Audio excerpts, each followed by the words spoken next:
Everyone, नमस्ते सबैजनालाई। मेरो च्यानलमा स्वागत छ हजुरहरू सबैजनालाई। आज म तपाईँहरूको लागि मिक्स आँपको अचारको रेसिपी लिएर आएकी छु। जेठ असारमा काँचो आँपको सिजन भएकाले मैले स्वादिष्ट मिक्स अचारको रेसिपी लिएर आएकी छु। यस अचारको लागि मैले लिएको छु सानो सानो टुक्रामा काटेको अदुवा, अनि सानो सानो टुक्रामा काटेको लसुन, अनि 2-3वटा जति सानो सानो टुक्रामा काटेको मैले गाजर लिएको छु। अनि मैले लिएको छु आधा केजी जति हरियो खुर्सानी, अनि आधा केजी सानो सानो टुक्रामा काटेको कागती पनि लिएको छु। मैले चाहिँ 1 केजी जति फुलकोपी लिएको छु। यो चाहिँ अप्सनल हो, हजुरहरूले राख्दा पनि हुन्छ नराख्दा पनि हुन्छ। मलाई चाहिँ मनपर्ने भएकोले मैले लिएको छु। अनि मैले चाहिँ 4-5वटा जति काँचो आँप लिएको छु। यसलाई नि सानो सानो टुक्रामा कट गरेकी छु। चाहिँ सबै सामग्रीलाई सफा पानीले राम्रोसँग पखालेकी थिएँ, त्यही भएर अहिले नि यो हल्का चिसो नै छ। यतिकै चिसो हाल्दाखेरि चाहिँ अचार बिग्रिन सक्ने सम्भावना धेरै नै हुन्छ। यो सबै सामग्रीलाई चाहिँ मैले घाममा 2-3 घन्टाको लागि सुक्नको लागि राखेको छु।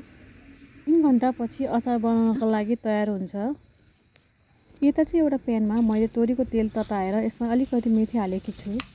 यता चाहिँ एउटा सानो भाँडामा मैले अग्नि काट गरेर राखेको आँप, अनि सुकेको काबुली, अनि थोरै गाजर, अनि यसमा मैले राखेको छु हरियो खुर्सानी, अदुवा, लसुन। अब यसमा करिब 3 चम्चा जति बेसार राखेको छु, अनि स्वाद अनुसार नुन राख्ने। मैले चाहिँ यता 2-3 चम्चा जति धुलो खुर्सानीको पाउडर नि राखेको छु। अब मैले यसमा एड गरेँ 2 चम्चा जति टिमुरको धुलो। मैले चाहिँ यसमा 3-4 चम्चा जति रायोको धुलो पनि हालेको छु। हजुरसँग रायोको छैन भने तोरीको धुलो पनि राख्दा हुन्छ। यसमा मैले थोरै एड गरेँ मेथी र ज्वानोको धुलो पनि, 3-4 चम्चा जति धनिया र जिराको धुलो पनि राखेँ। अब चाहिँ मैले थोरै सौँफ नै राख्छु, किनभने सौँफले चाहिँ टेस्ट हल्का डिफ्रेन्ट ल्याउँछ। मलाई चाहिँ एकदम मनपर्छ, त्यही भएर मैले चाहिँ राख्छु। मैले चाहिँ तोरीको तेल तताएर त्यसमा अलिकति मेथी हालेकी थिएँ। अब चाहिँ त्यो तेल अचारमा हाल्दैछु। अहिले म हातले राम्रोसँग मिक्स गर्दैछु। मैले हातले राम्रोसँग मिक्स गर्दैछु। हजुरहरू चाहनुहुन्छ भने ग्लोभ्स युज गर्दा पनि हुन्छ। मसँग चाहिँ अहिले ग्लोभ्स नभएको कारणले गर्दा हातले मिक्स गर्दैछु।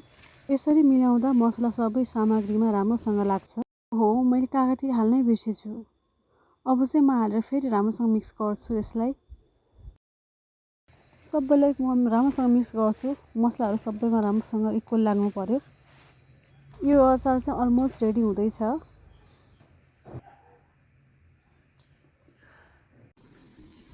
हेर्दै कस्तो मुखै रसायो। अब म यसलाई प्लेटले छोपेर 1 रात राख्छु, किनकि यसरी राख्दा मसला अचारमा राम्रोसँग मिसिन्छ र स्वाद अझ राम्रो हुन्छ।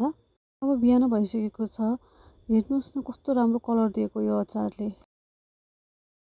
यो अचार हेर्दै कस्तो खाउँ जस्तो देखिएको छ। एकपटक राम्रोसँग मिक्स गर्छु। अचार लगभग तयार भइसकेको छ र यसको रङ पनि कस्तो राम्रो आएको छ। अब चाहिँ म यो अचार एउटा जारमा राख्छु। म यसलाई 2-3 दिन घाममा राख्छु। धेरै चर्को घाममा धेरै समय राख्दिनँ।